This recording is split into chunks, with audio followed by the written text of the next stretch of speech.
reason. Whoa, I just turned into a robot. How'd that happen? Okay, well, let's meet our master debater. Today's matchup, Espo versus Derek. What's going on, guys? Oh, the fraudulent mayor has to come in with sunglasses because he can't look you straight in the eye, people.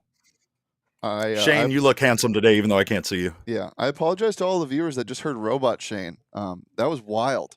That is not normally what I sound like. Well, guys, we got 3 rounds as usual, and again, as usual, the chat doesn't matter, and I'm the only person that does. So the chat totally matters.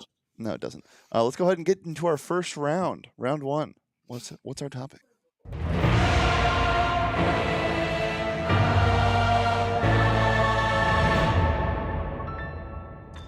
So the Cardinals can't stay out of the news. What else is new? We've had some pretty bad owners here. Objectively, is this an Arizona problem or is it a sports problem? Espo, since you won last week, you'll go ahead and start us off. As much as I'd like to think that Arizona is special and that this is something that's only within the borders of our state, it's just not true. I can give you a handful of examples as to why bad owners are all around. Go over to Washington, D.C. No, not the politicians. We can leave that out of this discussion. But go over and look at Dan Snyder, the Washington Commanders. His 24-year tenure as an owner is littered with all sorts of scandals, sexual misconduct, financial improprieties, anything and everything that you could do poorly as a sports owner, Dan Snyder has done. Oh, and he kept a racist name for his team for decades longer than it ever should have been there. Then let's head up to New York City. James Dolan. James frickin' Dolan. Not only is he a terrible owner that can't help the Knicks in the Mecca, the place where basketball should be one of the best in the world, he can't get out of his own damn way in any way, shape, or form. Scandals galore. All sorts of issues. He's spying on people that come into his arena now. James Dolan is about as bad as they get. But do you want the exact example that is perfect for this? This week, the WWE sold to UFC. And did you see Vince McMahon, who's technically the owner of WWE? Yeah, that's right. The man looked like a villain from a telenovela. And that's before you even get into any of the scandals and the improprieties and all the horrible things that the man has done as the head of a business. Arizona is not the only place there's bad sports ownership. It's a global issue, and Derek knows it, and that's why he couldn't even stay in his seat during the debate. I refuse to have WWE brought into this, first of all. And is it my time now? Because let's go. I can't believe that you are sitting there saying this the same way I can't believe you're wearing those glasses that you know you don't really need. It's just for the aesthetics. Did you or did you not work for Robert Sarver? I just know that history, but sure, bad owners can pop up in any sport, in any city at any time, but does Arizona deserve this frequency? We all know about Sarver's behavior being bad enough that he was forced to sell the team, but now Michael Bidwell has been accused of discrimination, harassment, and cheating? Cheating? Are you kidding me? Those first 2 are bad enough, but really? How and when? Because the Cardinals have won 1 single home game in the last 18 months. If they are cheating, they are even failing at that. Look, Arizona sports is young, but it doesn't deserve this frequency of bad ownership. Even the Arizona Diamondbacks would have been a lovable loser for decades if it was up to their ownership. Not even doing something bad, just their weird vision for the team versus Jerry Colangelo, who deserves a statue in this town, I might add, came in and told them that that's not going to work and that the team needs to win.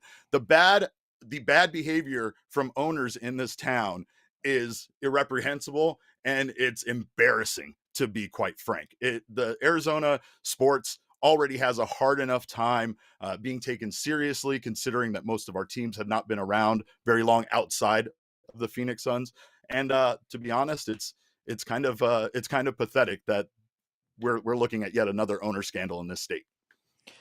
Derek, you bring up that I worked for Sarver. That just makes me an expert on the subject. Thanks for giving me the win on this one, big man. Do I you want the mean, rest of your just time? because you work for a terrible owner and don't think he's a terrible owner doesn't really give you the edge there, my friend. All right, let's move on to round number 2. What do we got?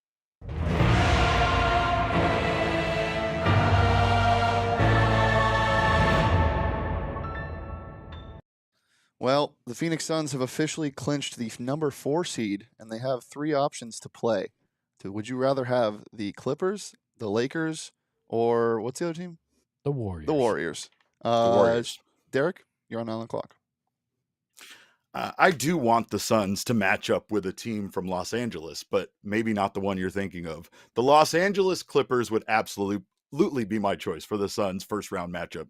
The Suns have dominated the Clippers historically, posting their 6th best winning percentage in franchise history against the Clippers. Not to mention the fact that the Clips have gone 8-10 since the last time they matched up with the Suns. And yes, I will admit that LA won that matchup the last time that the Clippers and the Suns faced each other. But that was without a very angry Kevin Durant. The Suns have remained undefeated with Kevin Durant on the floor and will remain undefeated with Durant on the floor. Especially, speaking of Durant, he kind of has this thing for Kawhi Leonard. He thinks that Kawhi Leonard is one of the best to ever play the game. And if you don't think that that is going to motivate someone like Kevin Durant to beat him in the first round, I don't know what is. I don't think that there's much there left for him to beat when it comes to some of the other options that are available. So I want to see them match up with the Clippers. And this is why the fraudulent mayor, you need to stick to baseball, my friend. Because what this comes down to is the Clippers are one of the better defensive squads out there, and they could give the Suns a lot of trouble out there on the court. That's why I want nothing to do with the Clippers. As a matter of fact, you give me the other LA team, that doesn't scare me. The Lakers are fraudulent just like you. But who I really want? The Golden State freaking Warriors. The team can't win on the road. They're not able to play defense. Kevin Durant is motivated to kick their ass because he was there, and because of it, he now has to have this whole, oh, you joined a super team to win your title, you're not a bus driver, all this BS that goes around with that. He's super motivated. I think the Suns can take down the defending champions, and there's an added benefit to that because the last time they made a run to the finals, all we heard was they didn't face tough opponents. They faced injured teams. They didn't face anybody that was real, and everything about them going to the finals was a fake. Well, you know what shuts that up? Beating the defending champions, going out there and taking it straight to Steph, Clay, and Draymond in their own house and in Phoenix. I want the Warriors. I want them bad, and it's time to beat them and send them packing and end a dynasty on the way to your own title. I think the idea here was that we want the Suns to win and go on, and I didn't think that we were trying to prove anything here. The Suns right now, what they need to prove is that they can win a championship, right? So as far as that goes, I think that I want the Suns to be able to get through the first round with ease, and I think the Clippers are the team to do that too. You say the Clippers play defense. They gave up 310 points in 2 consecutive games. 310 points! In 2 consecutive games. Sure, overtime was involved, but why involve facts? The biggest thing here is that the Suns are going to absolutely steamroll the Clippers, and that's why they should play them. And I can see the rest of my time. Spoken like a man that covers a team who hasn't made the playoffs in forever. A meaningful game is not anything Guilty. you understand, you jabroni. All right? You want the Warriors, and you want them now. Take them down. You can have the rest of my time. I've already won this argument. All right, on to round 3.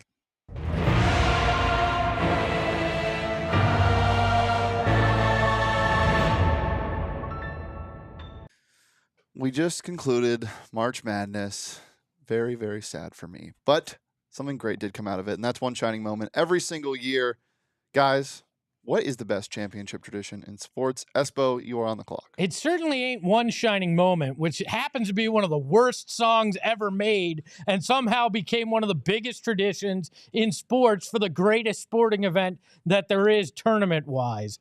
But for me, it's the NHL.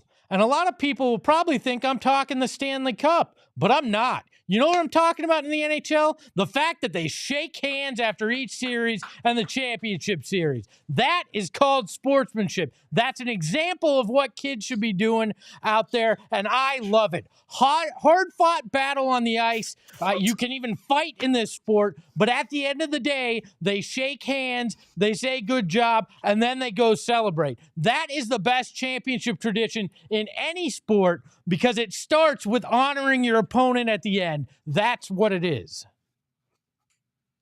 That's just the nerdiest, lamest thing I've ever heard in my whole entire life. Shaking hands as the best tradition in sports for a champion. The best tradition is in the NHL, but it's Lord Stanley's Cup. It is not only drinking out of Lord Stanley's Cup, but it is the entire process of what the team and the players on the team get to do with Lord Stanley's Cup. It's the fact that they etch the name of every winning franchise into it, and when they need more room, they add another layer. Fuck your trophy. This is what I'm talking about. We don't even know some of the things that Ovechkin has done with the trophy. We've just seen pictures and can speculate. Did you know that the New York Rangers paid off the mortgage for Madison Square Garden and then burned the mortgage paper in the cup for Lord Stanley's Cup? People have wanted to have their children born into the cup of Lord Stanley. This is by far the best tradition in sports. No other trophy gets honored this way. No other trophy process, or I guess you could say like a celebration, allows the players to take the trophy home and do things with it. People have gotten married with the cup present. It's incredible, the thing. They've even lent it to like the Kentucky Derby so the winner of that sport could drink out of it. The Stanley Cup and everything that gets done with it after the team wins it is by far the best celebration.